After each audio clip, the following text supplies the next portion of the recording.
If you're familiar with the autistic community, or neurodiversity more broadly, you'll know that ABA therapy, or applied behavioral analysis, is one of the main issues that activists are concerned with. One of the bigger social media movements for this has been the Stop the Shock campaign, which focuses on the Judge Rodenberg Center. This place is significant because it's an ABA therapy clinic, and it also uses aversives, specifically electrocution, on their autistic subjects, with the Massachusetts State Supreme Court actually ruling in 2023 for the right of the Judge Rodenberg Center to electrocute their autistic clients. However, beyond the Judge Rodenberg Center being terrible, we also see the usage of ABA therapy and aversives as being a very popular form of therapy for autistic children, with ABA therapy generally being considered the most common and really the gold standard for autism therapy and interventions for autistic children. In a lot of ways, the clinic of autism devolves down to ABA, with ABA therapy being the mainstream clinical choice for autistic children. However, there has been sustained criticism from autistic organizations and activists against ABA therapy, with those activists claiming that ABA therapy is actually incredibly harmful and traumatic for those clients. Autistic activists often point to the usage of aversives within ABA therapy, with ABA therapists often preventing autistic children from stimming or from doing other activities that are essential to their self-regulation. And this is not a recent critique either, it's been levied for decades. However, what's not always clear is the solution for neurodiversity. There's not always an idea for what will replace ABA therapy, if anything would replace ABA therapy. Here, we can look at what it would look like for us to revolutionize the clinic of autism and mental health more broadly. What does it look like for us to help autistic adults, and children for that matter as well, help achieve their goals? And what sort of practices would help autistic people achieve those goals? In imagining that, and in putting forth a vision of the future of the clinic of autism, we can point to experiments in the past that were actually very successful. The usage of aversives and the abuse of ABA therapy is not our best option. It's not even our only option. It's just our most conservative option. In the first chapter of Anti-Oedipus, there's a quote that says something like, "A schizophrenic on a walk is a better model than a neurotic on a couch." Along those same lines, the only desirable model for the clinic of autism is the autistic person in the field, the autistic person in the commune, and the autistic person experiencing radical freedom.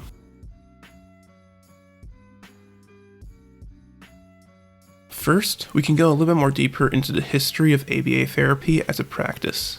One of the pioneers of ABA therapy was a man named Ole Ivar Lovaas. Lovaas is actually quite interesting because not only was he incredibly important to ABA therapy as a practice, but also he co-authored a paper supporting gay conversion therapy. In his studies, there is an overlap between gay conversion therapy and ABA. He utilized electric shocks, slaps, and other forms of physical punishments as a way to help autistic children help eliminate or hide their autistic behaviors. In addition, Lovaas also presented a system of rewards for those autistic children when they behaved in ways he considered normal or neurotypical. Essentially, what Lovaas did was construct a model of therapy predicated on the idea of autistic people masking or hiding their autistic selves. For those who don't know, masking for autistic people is similar to the concept of passing.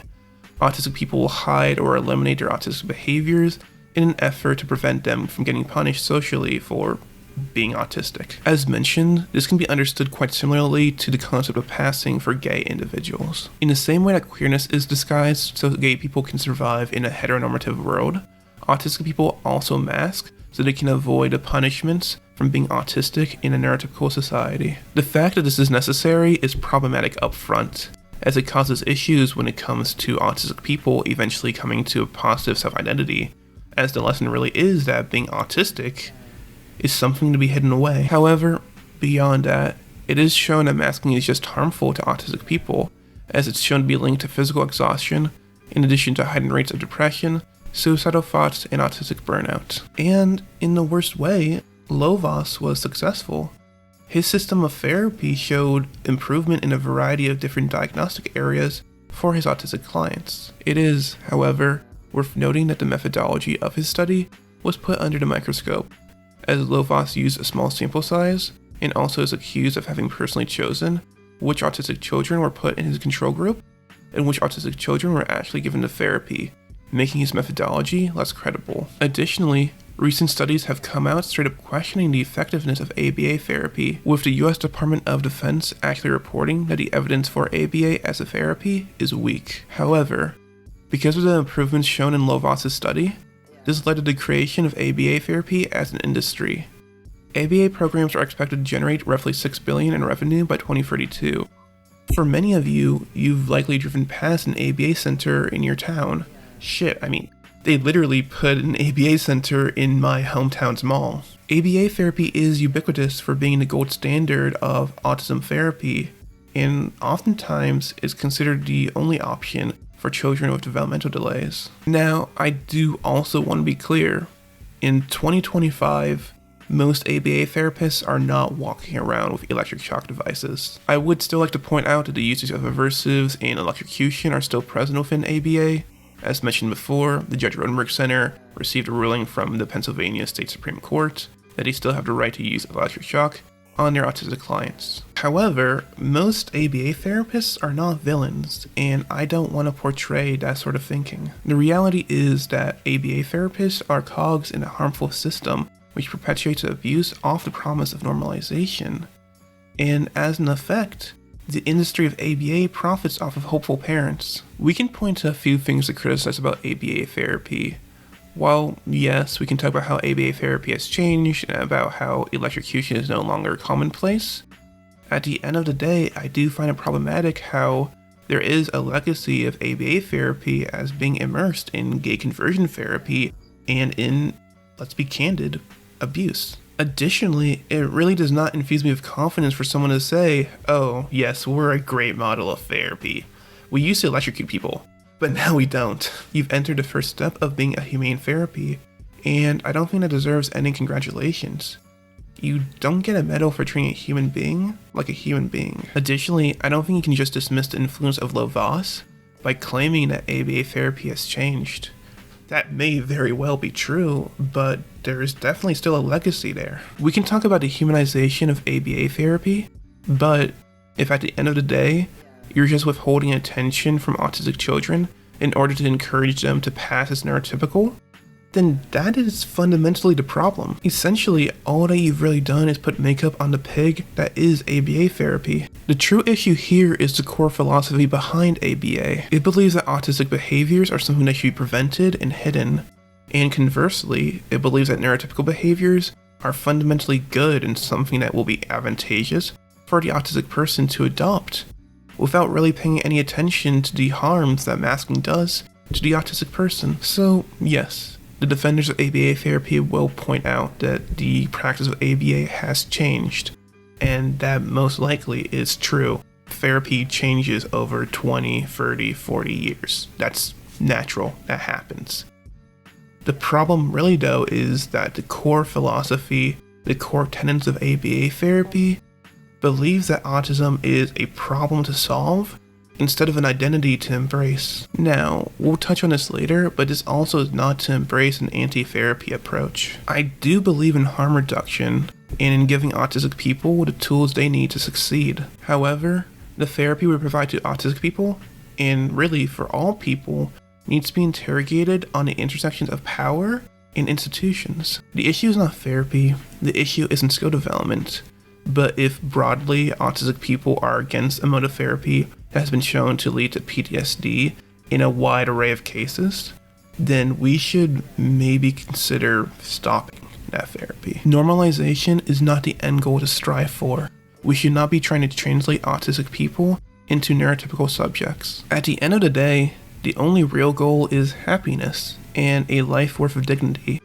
And if, in its desire for normalization, ABA is committing abuse, then we can only have one answer, full stop.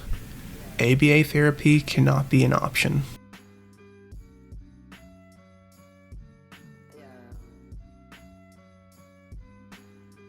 So, okay, ABA therapy sucks and we should probably stop sending our children to these places.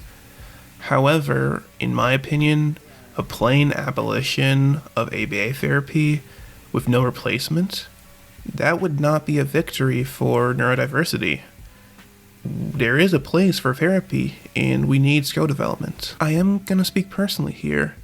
I experienced a lot of pain because special education and the therapies I attended didn't do their job. Not only did they prevent me from positively identifying with a disabled identity, they also failed to normalize me. I was not a normal kid at the end of special education. You know, masking an attempt to pass as neurotypical as an autistic person is a funny thing. You develop this whole framework, this whole system of logic to try and pass as neurotypical, a sort of, you have to respond in this way when somebody says this, you have to make certain facial cues in response to certain emotions, and you create this whole system of, I have to do X when Y happens.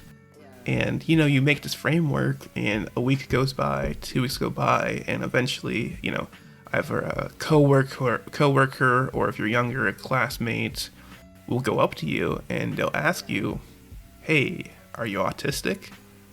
Which means the whole system, all the thoughts we put into trying to pass, it was fucking useless. It had no purpose in the first place. Masking is not this foolproof plan. To me, it's a preferable alternative given the repercussions of being openly autistic in a neurotypical society. But we can be open. Even if you give your best effort to try and pass as neurotypical, you can, and you probably will, fail, and you'll be clocked as being autistic, even if you try and pass yourself off. IEP meetings fucking sucked. Special education sucked. The ways your teachers in your general education classes, if you were in a hybrid, you both were in special education but also took regular classes, that fucking sucked. There was a lot of pain that could have been avoided, but instead, I experienced both the pain of being told I was bad because I was autistic in special education, while also still not being able to pass as normal. I received the worst of both worlds. Ideally, we can build a world where autism is more accepted, and because of that higher level of acceptance, therapy is less needed in some ways. However, in the meantime, I don't think therapy needs to necessarily be this conservative practice. It can actually be quite beneficial. If we can imagine a form of therapy that provides needed skill development for autistic children, while also helping build a positive autistic identity, then we should absolutely go for that. However, what would that therapy look like, and how realistic is that? I think that we can see the vision for a revolution of the clinic through projects like Felix Guattari's Laborde Clinic. Okay, the basics of Laborde and Guattari are this. Felix Guattari was a French psychoanalyst with major political convictions. Along with some theoretical clout, he studied psychoanalysis under Jacques Lacan, wrote 2 influential books with Deleuze, and he was a significant activist within communist circles, both inside and outside of France. However, in his day-to-day practice, Guattari worked at a clinic an hour outside of Paris named Laborde, with mentally ill patients, primarily psychotic and schizophrenic individuals. An important thing to know about Guattari is that his politics were never too far away from his work. During May 68, a national protest in France, he would ride to the barricades at night and drive back to Laborde to convince others to join him in Paris. And he also spent stretches of time strategizing with left-wing movements in Brazil and Japan. We can think about Laborde as not just a place of therapy and psychology, but also as a location of politics. And in some ways, we can understand every therapist's office as being political. At Laborde, Guattari wanted to flip the typical dynamics of mental health on its head. Decisions were made democratically, with the patients having a voice in the direction of the clinic, while doctors and clinicians also participated in manual labor, like washing the dishes. Guattari wanted to collectivize the clinic and subvert the binary of doctor and patient. Psychologists were not doing therapy for their clients, but rather doing therapy with their clients, erasing the power dynamics often present in their relationships. Towards this end, patients and clinicians took turns analyzing one another. All of these methods were to serve a goal that was both therapeutic and political. Guattari understood mental illness and neurodivergence to be a different way of relating to the world, and, in some basic ways, a way of accessing different forms of knowledge. And the role of the therapist was to learn alongside the client what that unique mode of being meant. As Guattari writes, psychosis shows its true face only in a collective life developed around it within appropriate institutions. A face that is certainly not one of strangeness or violence, as one all too often believes, but one of a different relation to the world. Another important aspect of Laborde was that it was really a commune run by the mentally different. Today, mental health and therapy can be incredibly individual, and for a lot of us, it really is a relationship between two people, the therapist and the client. Additionally, because of the ways in which our world has grown, particularly in response to COVID-19, that relationship doesn't even need to be personal. It can take place through a computer screen with the growing popularity of telehealth. So, the practice of psychiatry today can be quite individual and can recreate the isolating and alienating conditions which often cause poor mental health in the first place. Even in group mental health settings, the creation of connection and solidarity amongst the patients are often minimized by the institution, where social contact amongst patients is only allowed in very specific ways, with those interactions often being supervised by a clinician. So, brief sidebar here, I'm not even sure if I'm going to include this in the video, but when I was in very late middle school, when I was in 8th grade, I was actually institutional. I was put into a mental hospital. For those that are familiar, I was Baker acted. And I remember first, the mental hospital was segregated by gender. We had like a women's ward, women's wing, and we had a guy's wing. But I remember there was a rule from the clinicians and from basically the authorities of the hospital is that the people that were there, the clients, for lack of a better word, they weren't allowed to exchange phone numbers, or they technically weren't supposed to. So what would happen is, you'd run into some mental health issues, you'd basically you'd be forced to go to a mental hospital. And any sort of connection that happened in that mental hospital, you couldn't sustain those connections, or at least you weren't supposed to. And I think that does say something. For me, I do feel connected to people who experience similar mental health struggles. And those are the relationships I feel most drawn to. Not out of any sort of like fucked up, psychology thing, but out of, I think, a real desire for solidarity. And I think that's good. I actually think that's a strength. And I think those relationships can be healing for all of us. And I think it says something that for our current mental health institutions, that they want to prevent those relationships in some ways. Even in group mental health, like a mental hospital, when connections are created, the hospital or whatever institution often seeks to break those relationships and break those connections up. And I do think that says something. So the fundamental form of Laborde actually becomes quite important.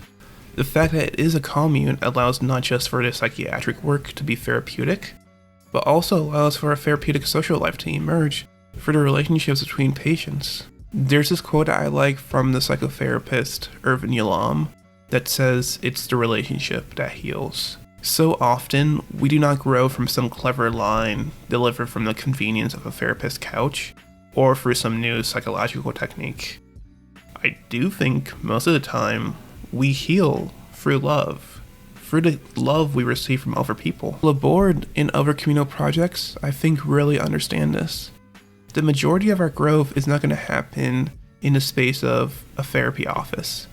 That can be important growth, but I think the real growth that we experience is within our relationships, the ways in which our interpersonal relationships make us grow.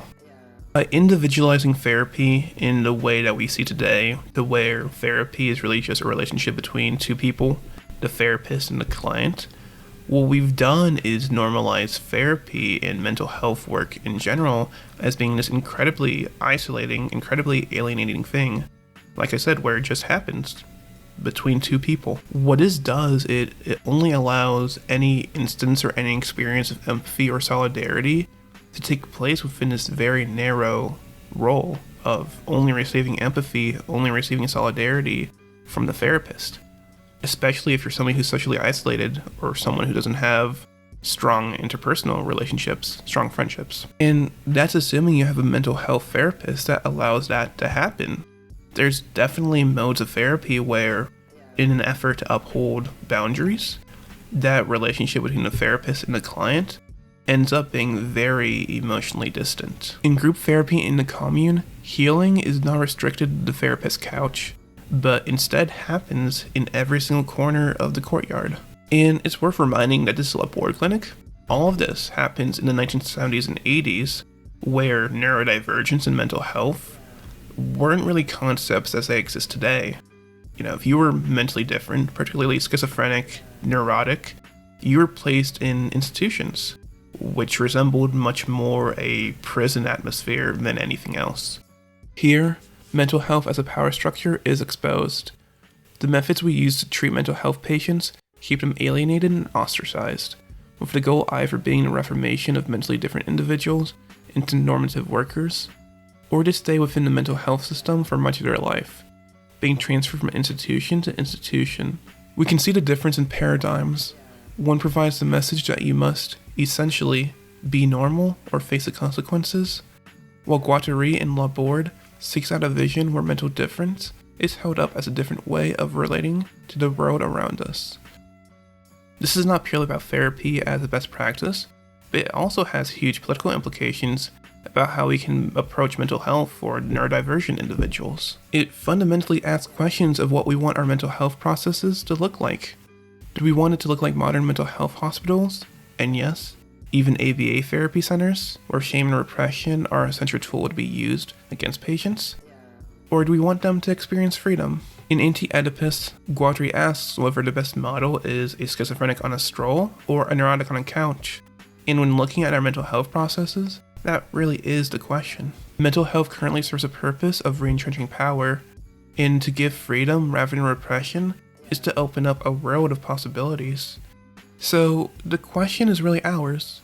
Do we want an autistic person sitting in a straitjacket or running in a field? While Guattari asks this question in his work, it is important to note that Guattari mostly worked with schizophrenic and neurotic individuals. He did not specifically work with autistic individuals, and even at that time, the category of autism was quite a bit different diagnostically than it is today. So the question is, can we apply these ideas from Guattari to the autistic community? I argue that we definitely can, and we can actually point to another individual's work, Guattari and Deligny's, as an example of how Guattari's principles were applied in a different context. Guattari and Deligny was actually a little bit of a similar figure to Guattari, and he actually worked at Laborde for a small amount of time.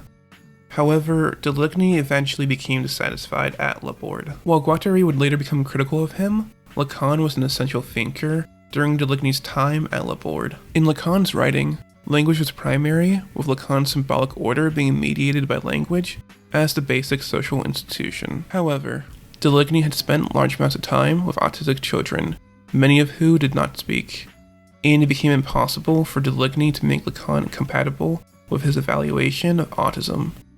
Similar to Guattari, and echoing the neurodiversity movement of today, Deligny saw autism as a mode of being, and further than that, believed this allowed for different forms of knowledge, for the unsettling of speech as being a primary form of communication. As such, Deligny did not desire to make the autistic conform to neurotypical standards, but rather sought to integrate autistic differences into a social bond. As Deligny writes, he sought to reinscribe autistics within a circle of common life. How did Deligny's project go about this? Deligny would trace the movements of autistic children in the commune, representing their movements across the camp through a number of lines. The goal of tracing the movements of the autistic children was not to interpret a pattern of movement, but to create a representation of nonverbal autism as a mode of being. In other words, the creation of maps by tracing movement was a way of engaging with an autistic subjectivity. Here, while abstract, this does exist as an attempt at not fixing the autistic person or forcing them to speak our language. As Deligny writes, we did not take the children's way of being as scrambled, coded messages addressed to us. So often, we pathologize neurodivergence by trying to understand or redirect them to a neurotypical language. And this abandons all hope of really understanding and recognizing autistic people as who they are on their own terms. Fundamentally, I do think that it gives a message that the autistic person can only be recognized if they go through a process of normalization. All of this echoes the language of our modern neurodiversity movement, with writers like Jim Sinclair writing as follows: "Grant me the dignity of meeting me on my own terms. Recognize that we are equally alien to each other, that my ways of being are not merely damaged versions of yours. Question your assumptions. Define your terms. Work with me to build bridges between us." In Deligny's work, we do see a neurodiverse vision of the clinic of autism, not a clinic based on pathology or on normalization, but instead a clinic based on the radical expression of autistic identity. Through both Guattari and Deligny, we see a revolution of the clinic that makes a clear statement. Difference is not something that demands intervention, but instead, the medical professional holds a responsibility to honor that difference while also meeting the client on their own terms.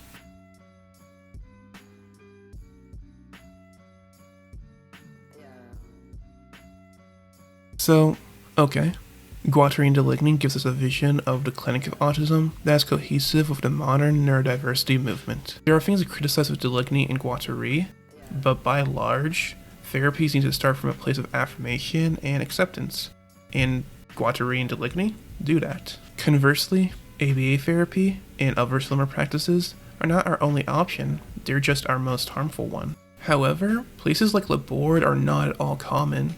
They're really just historical footnotes, while ABA centers populate most suburban towns. Additionally, ABA therapy is becoming more and more intertwined with our systems of disability, with cities like Boston adopting ABA therapy as a common practice in their special education classrooms. While we can talk about neurodiversity in these cool little footnotes, the reality is this: ABA therapy is just going to become more and more popular, even though only 5% of autistic people actually support it. In places like the Judge Runberg Center, as mentioned before, which uses electrocution on their autistic patients, there has been protests going on regarding that place for over a decade, but nothing has changed. They're still electrocuting, they're still getting favorable rulings from the court system.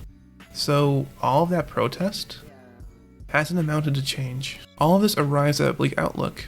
Yes, we can argue that we have solutions, but will anyone stop to hear them? There are a lot of factors that make ABA therapy a behemoth. Recently, an intersection has emerged between venture capitalism, state politics, and ABA therapy, with a very large financial investment being put into the success of ABA therapy as being the mainstream and maybe the only option for autism therapy. The examples of this are quite numerous.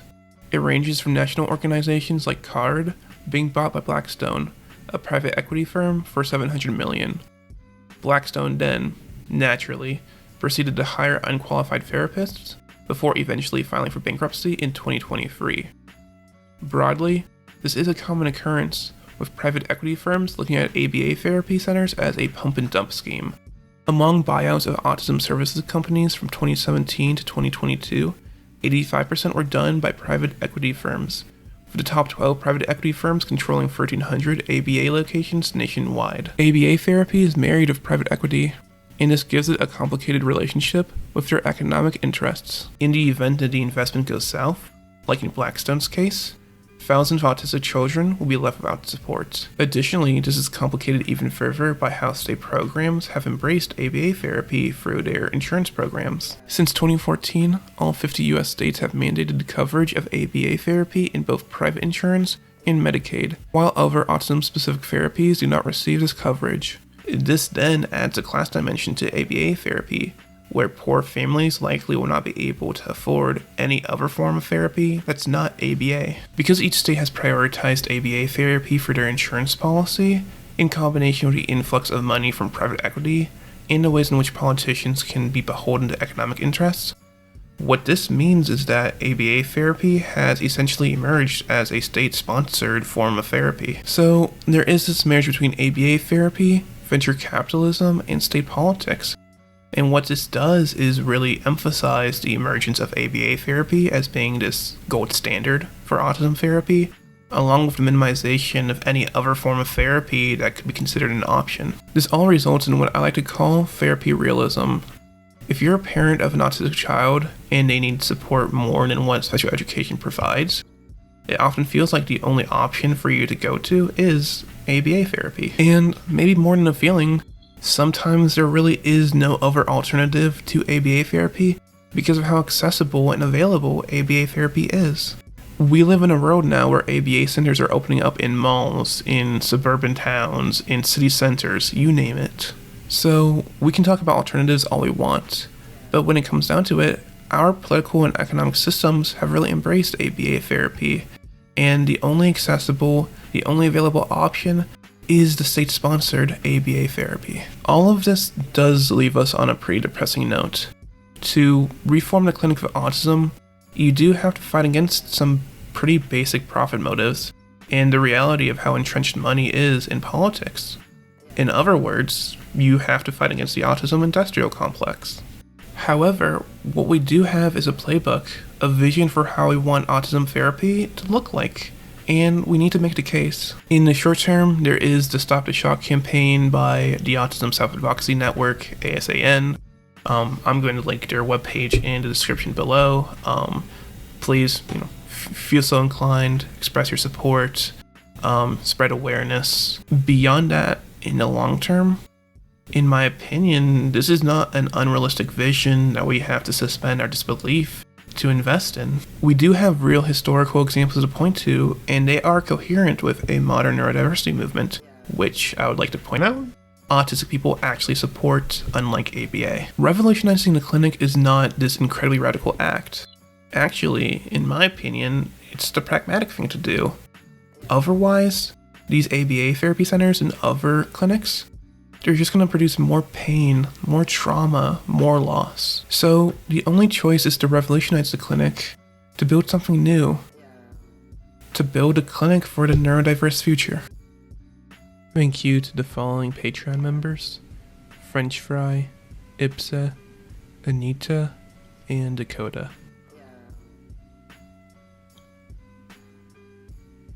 Also, if you're interested in learning more about Guattari, definitely check out the YouTube channel Punished by Felix. If I didn't engage with your content, this video really wouldn't have been made. So definitely check out their content.